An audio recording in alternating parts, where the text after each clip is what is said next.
Hello ladies and gents, and to begin this particular tour series off, I start us off back in the past. The old lost parish and parish church and hospital of St Katharine's by the Tower, so called after St Katherine of course, and being so closely located next to the Tower of London. To the bottom right and extreme right of this image from 1597, you can see the lost parish of St Katherine by the Tower. You'll get a much better image of that further on. But of course, the great Tower of London smack bang in the centre, with its moat still filled in those days and Traitor's Gate still accessible to the river. But the Royal Hospital and Collegiate Church of St Katherine by the Tower, established in 1147 next to the Tower of London, and from where the parish gets its name. It was founded by Queen Matilda, wife of King Stephen, in 1147, in memory of her two children, Baldwin and Matilda, who died in infancy, and had been buried in the Priory Church of the Holy Trinity at Aldgate.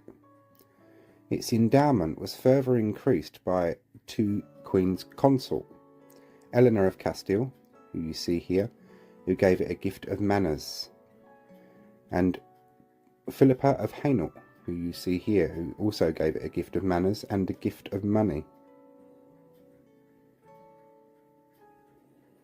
The hospital survived the Reformation probably as a result of Catherine of Aragon, who despite her divorce from Henry VIII remained patron of the hospital.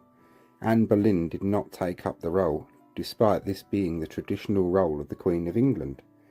But by Henry VIII's time, there were 1,000 houses, including a brewery, the Red Lion Brewery. Please bear that in mind right for the very end of our tour series, and Alderman Stairs. In the precinct with many foreigners, vagabonds, prostitutes, all crammed along narrow lanes with names like Dark Entry, Cat's Hole, Shovel Alley, Rookery and Pillory Lane, and many houses in poor repair. Here we see an image from the 1720s. And of course you can see the Tower of London, and over to the right we get the parish more or less in its entirety, St Katherine by the Tower, an entire parish which would be unfortunately wiped away. Here's the old lost church, the east end of St Katharine's Church, and the chapel of the hospice before its removal in the 19th century. The church, a royal peculiar, was at the heart of the precinct of St Katherine by the Tower, a small but densely populated district, a liberty with an extra parochial status, and which later became a civil parish. Both the church and the district were destroyed in 1825 to make way for the new St Katherine Docks, which took its name from the church and district it replaced. And here we see the opening of St Katharine's Dock in 1828. Unlike earlier docks, there seems to have been only a modest ceremony, with no state officials of note attending. Taking part on that occasion was the Mary, a ship that traded with Russia. On its deck were 40 veteran sailors who served under Nelson at the Battle of Trafalgar, collected from the Greenwich Hospital. And that's our little history of St Katharine's by the Tower, where it got its name and how it eventually ended. And now I'm going to drag us off from 1828 to 2024, and you'll join me in the early morning right by the foot of the Tower of London as we make our way towards St Katharine's Dock. So off we go with a little bit of time travel for that.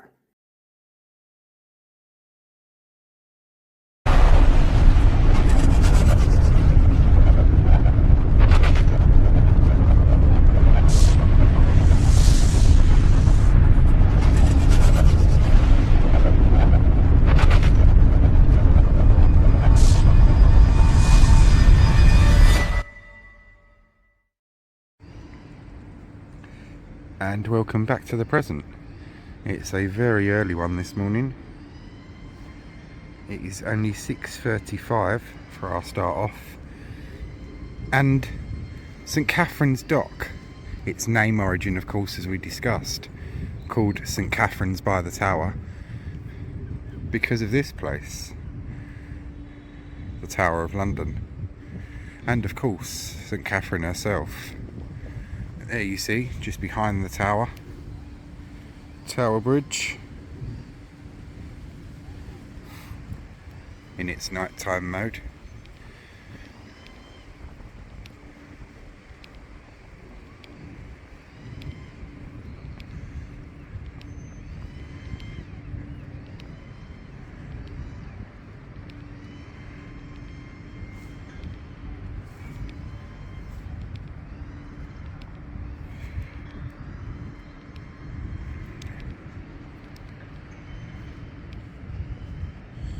Go down these stairs.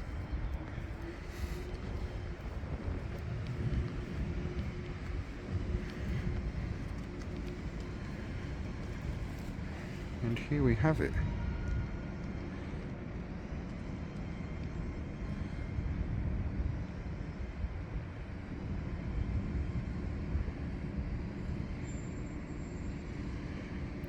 You see it from its tower hillside now. Well, after 7 o'clock, once Tower Wharf opens, and we're so far through our St Katharine's dock tour, you'll see Tower Wharf. A fox is just running along there. Yeah. And for the prisoners that weren't executed within the tower, and there weren't many of those, the ones that were executed and taken out to be executed, they would be marched out here, through here, which would have been a very different looking area in those days. The Shard would not have been there in Henry VIII's day, of course.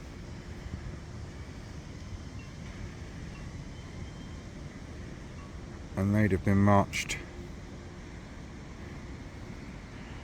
just over there, where the site of the scaffold on Tower Hill was located, and that's where they would have been executed. And look, to start our morning off, 2 Tower Ravens.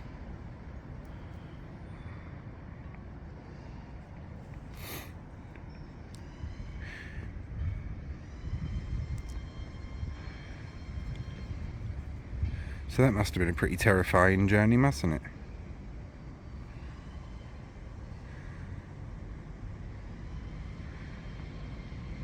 Our tour today will consist of several parts, because St Katharine's Dock is rather large. There's a lot to it, and it's one I've really been looking forward to because there's links to my own ancestry there.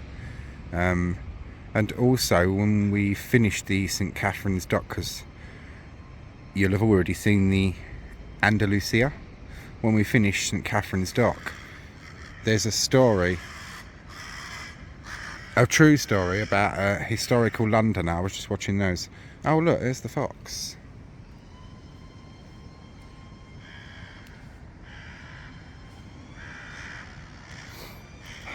There's a story about an historical Londoner, a working class Londoner as well.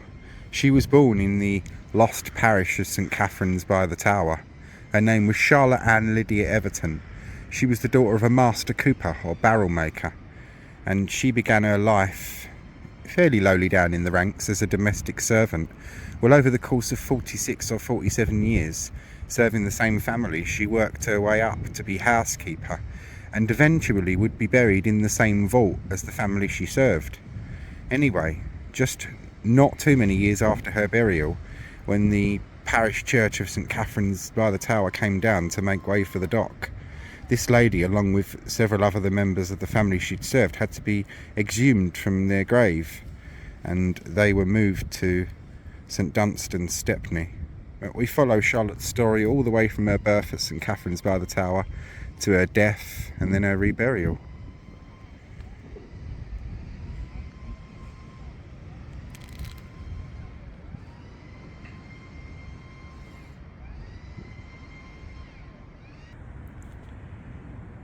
And off we go. We'll now make our way to St Katharine's Dock.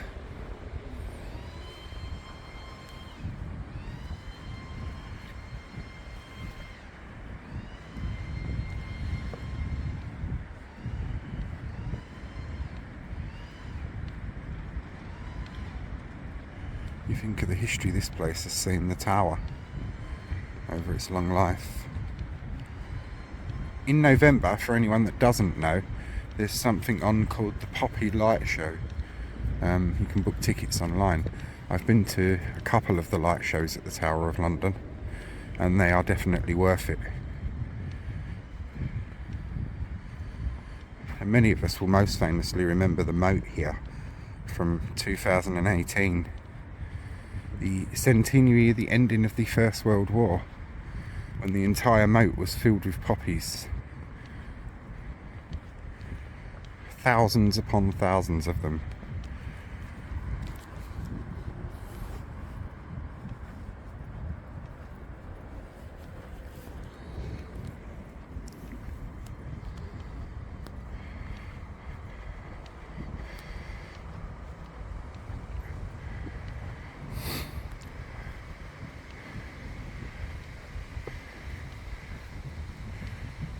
The sun will be rising soon.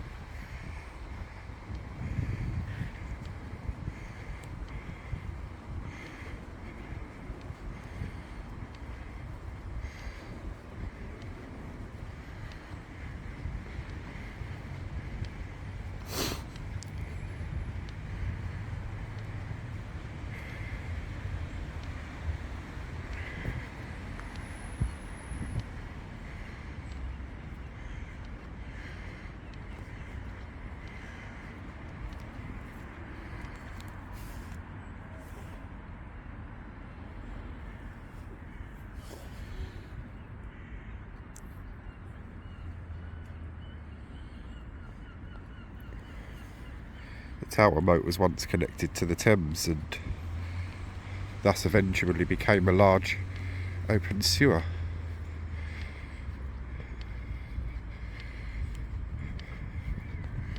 When the Duke of Wellington was Constable of the Tower, he ordered its draining and filling in. Since then it's been used for several things. Dig for victory in both wars.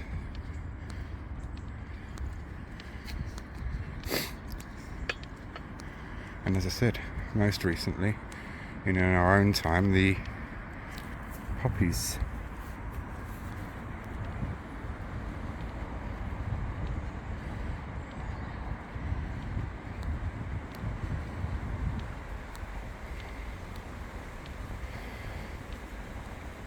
St Katherine's Dock is a fascinating place in itself that holds quite a few little historical gems.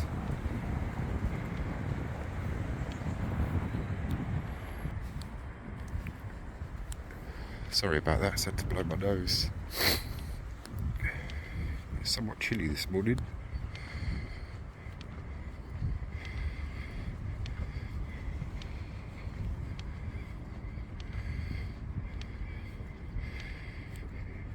As I say, it'll be several parter, around about 3 parts I should think. Each one will be around 30 minutes or 35 minutes long, with its historical segment. And from one piece of history to another.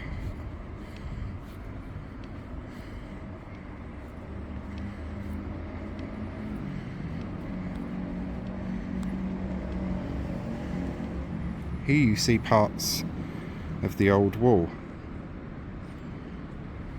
the old London wall.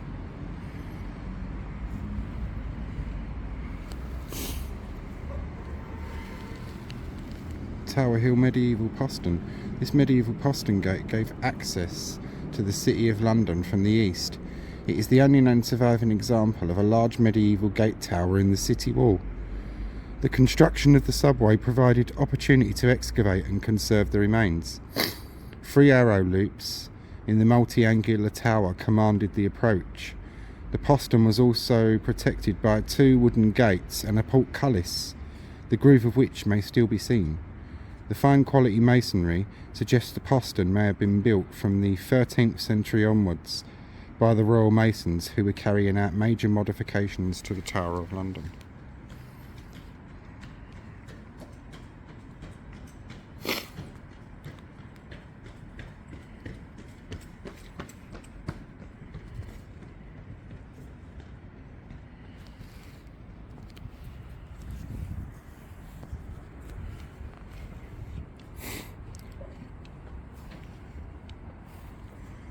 you can come down here from Tower Hill Way.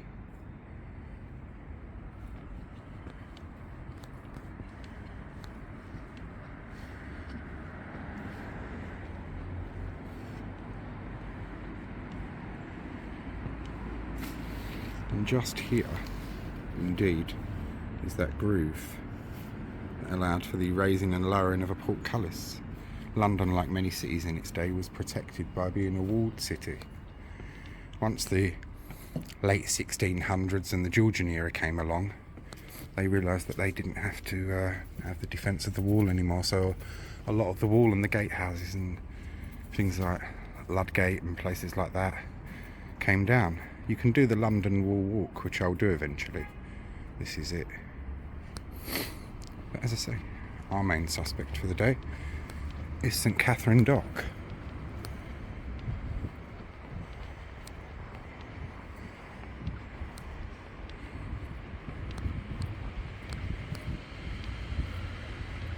Which is through this way. When I left home this morning, which was very early, it was very cold. Now it's starting to warm up a bit, so I'm thinking it's going to be a mild day.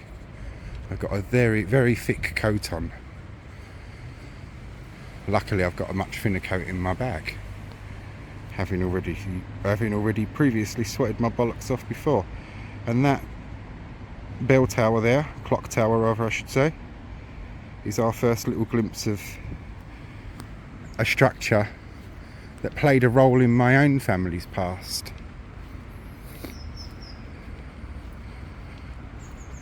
We should discuss more of that as we get over at the dock. This one is a refilm, to be honest with you. I did film it before and I wasn't happy with it. There's a certain thing I particularly want to see, and it is in a very high-end exclusive building, and I didn't go and ask before. Me, I don't put on airs and graces, and I'm fairly common, shall we say. But you don't ask, you don't get, so when they open today, I will pop in and ask. And it is the thing that's related to my own family's history as well, so something I should dearly like to see. Walking in the footsteps of your ancestors, if you're into your family history, is a wonderful feeling.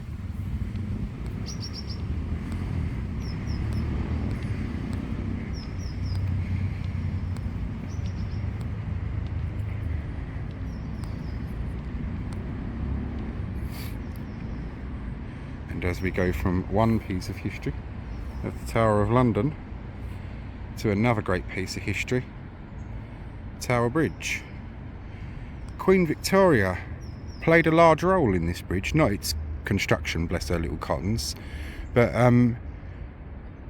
she decreed that when the bridge went up, because she had the say-so being next to a royal palace, that it must be in keeping with the Tower of London. Having lived through an era of iron girdered bridges going up that were very modern in her day and not much liked, she wanted something more traditional. So that's what we got. We got Tower Bridge, but underneath all that stone cladding is very, very much a modern, of its era, bridge. Iron girders and things like that. So it may look very old and traditional, which to us it is now, but in its day it was a amazing technological feat of engineering, was Tower Bridge.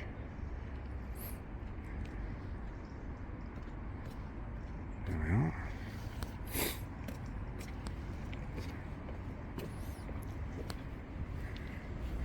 The lovely colours in the sky. They say red sky in the morning, shepherd's warning, don't they? To get you to St Katherine's Dock, we shall go over this, or through this way, which takes you underneath the Tower Bridge approach road. Either side of me are images and lots of historical information which I've photographed. It goes into different aspects of the history, like St Katherine's Hospice, where the parish of St Katherine's by the Tower and the Church of St Katherine's by the Tower originally started off.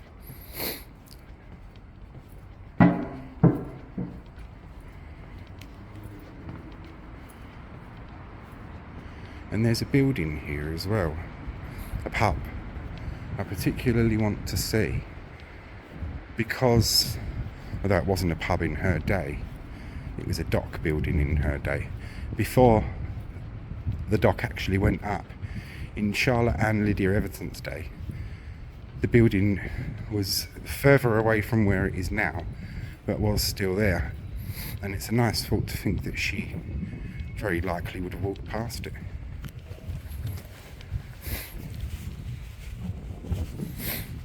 Sorry, it's up my nose again.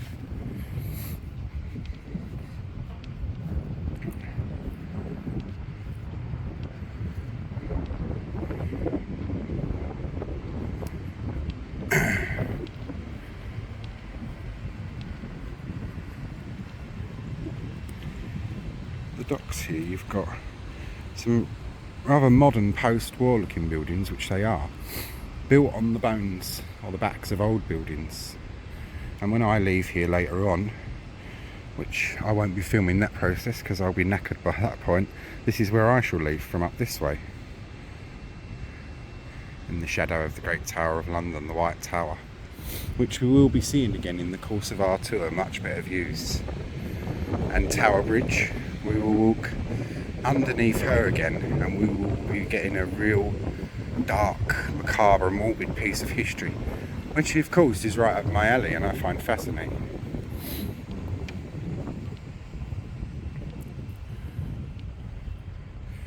Here we are.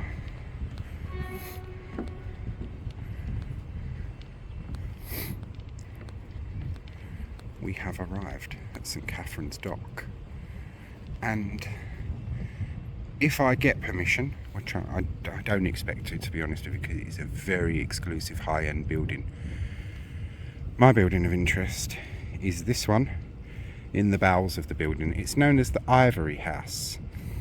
It, of course, because of its name, dealt in ivory on its ground and first floor. Its upper floors dealt with shells. The vaults, or vaulted cellars below, dealt with wine and rum, and that's where my ancestors worked. And we will, if we get permission visit, that will be covered separately. But we'll be getting a walk past it, of course, in our tour and that. But keep your fingers crossed, ladies and gents, because it is one I've wanted to see for a while. But even if not, we can walk around the outside of the building and walk in their footsteps in that regard. But here's St Katharine Dock. What's my quality like on zoom out? It's not too bad, because we're almost light now. You see these iron girders here? They're old, and just below there are even older brick walls that these buildings were rebuilt back up on after the Second World War, because this place had the hell bombed out of it. Looking over towards Tower Hill.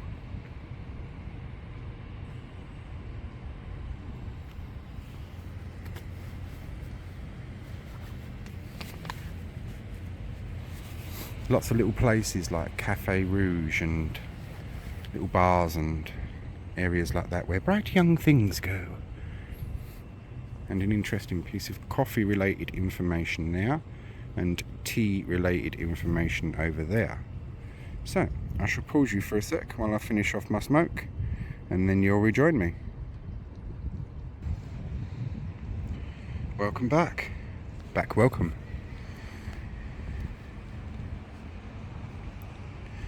And off we go. As I say, I think it will likely be a three-parter, this one, because we've got a lot of history to take in. We'll be coming up to a couple of pieces of it soon. One of them, history from our own time, and she's gone now, so yeah, piece of history.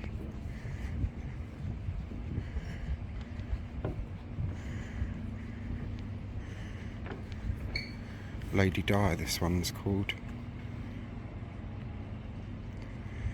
Some of the boats, yachts around here have got some interesting names. There's one called the Libertigian,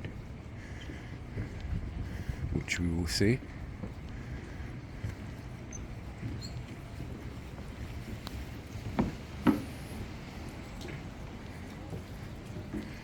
We're coming up to our first interesting piece of history, and this is what I like about the changing world and the modern world, is that they're really celebrating the history nowadays. This is the Café de Costa Rica, recognition of 200 years of friendship.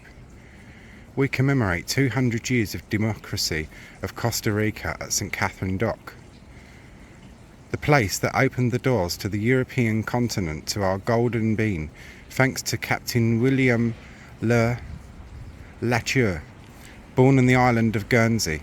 This act marked the beginning of our commercial relations with the world. The strengthening of democracy and peace that started with our independence has always been accompanied by the coffee activity. Therefore, we recognise the men and women who have built the transparent and sustainable path of Café de Costa Rica. Today, Café de Costa Rica continues to be a pillar of social and economic well-being for the producers and the families of this exquisite product. This recognition is granted thanks to the collaboration of St Katharine's Dock, www.skdocs.co.uk, and the Coffee Institute of Costa Rica, iCafe, www.icafe.cr- at the port that represents the foundation of a relationship of cooperation and friendship built during the last centuries. And William Le Latour, a Guernsey shipping merchant, helped transform the economy of Costa Rica by developing the lucrative coffee trade with London. Armando Vardas, historian.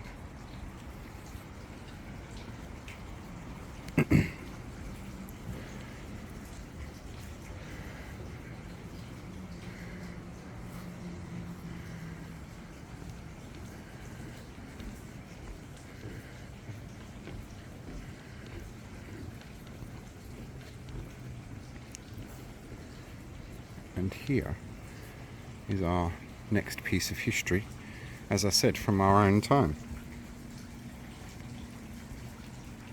This is the Royal Row Barge Gloriana. Now, many of you that may have watched the Queen's Diamond Jubilee celebrations will remember this beautiful barge, because the Queen and Prince Philip were rowed down the Thames on this as part of the Queen's Diamond Jubilee celebrations. There's an information board over there, so we'll see a bit more of her as we get over there. That's our first glimpse of Gloriana.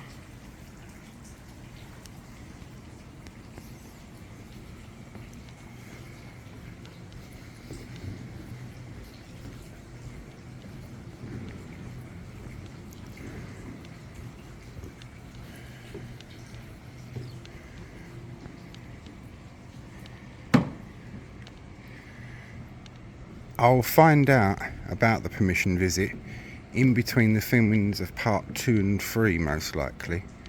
So if we get the permission visit, this will feature completely separately. And there is another underground structure over here as well. I don't know or think that mine were connected to it. It's quite possible if they ever had to transport wine over to it. But this one I know they were working at for, well, the senior one at least, for a particular reason. Bless his little law-breaking cottons. I'll tell you about a little tradition called, and it sounds like something revolting from an animal-based pornographic movie. Never fear, it's not. Called sucking the monkey. Or tapping the admiral was another name for it. What the men would naughtily do is drill a small hole in one of the barrels of whichever beverage they desired. Let it drain out into a mug or cup, or drink it through a reed straw, hence the sucking the monkey. And they would fill the hole up with something like gum arabic, rub a bit of dirt over it, the barrels already having been rolled across floors and dirt and whatnot anyway. And that's how they'd get themselves a little drink. And that is how my ancestor lost his job here. Yet his son remained working here. So either he was more honest than his father, or more wily.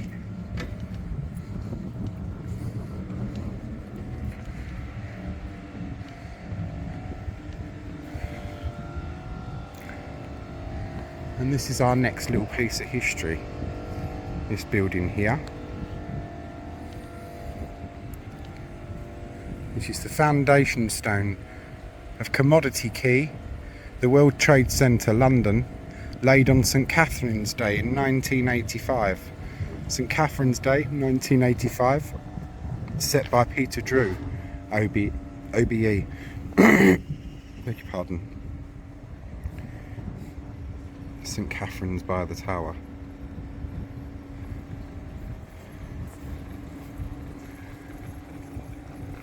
This plaque commemorates 335 years of the tea industry in the City of London, which in its heyday controlled over 85% of the world's tea trade.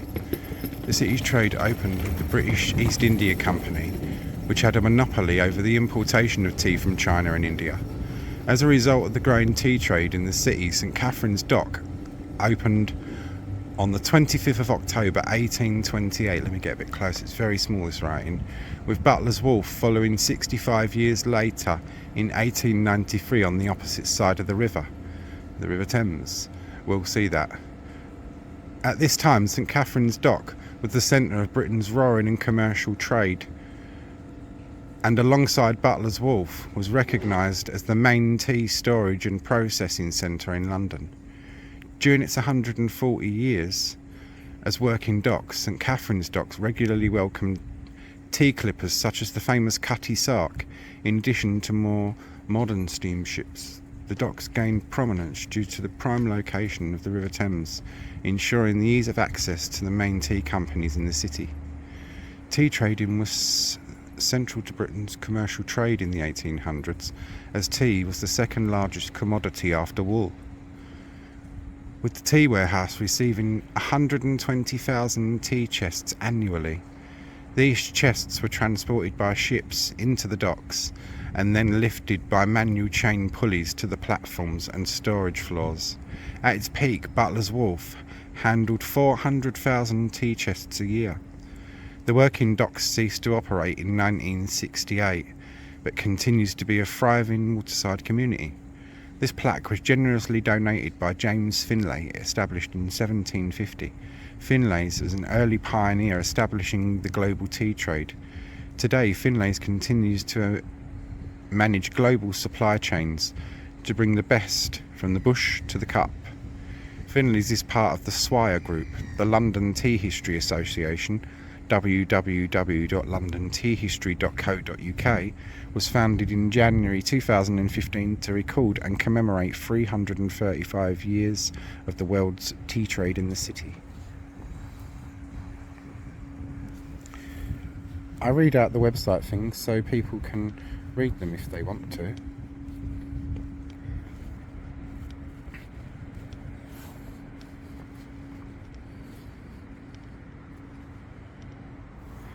And if I get my permission visit, bear over here in mind something very interesting that leaves you in no doubt what was processed and taken into the ground and first floor of this building.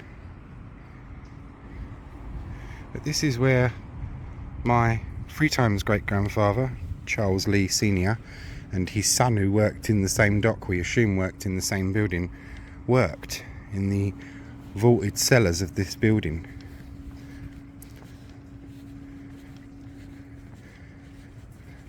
Charles Sr., born in 1827 in Barkingside, was a wine porter. Would have been moving around wine and rum. And if we get a permission visit, it'll be through here and down there. This is one I've wanted to visit for a while. I did email and ask some years ago and was told photography wasn't possible, I'm afraid. It's an event space and whatnot, but I'll pop in and ask. As I say, I don't hold much hope of it, but there we go. So you get some quickish views of the building now.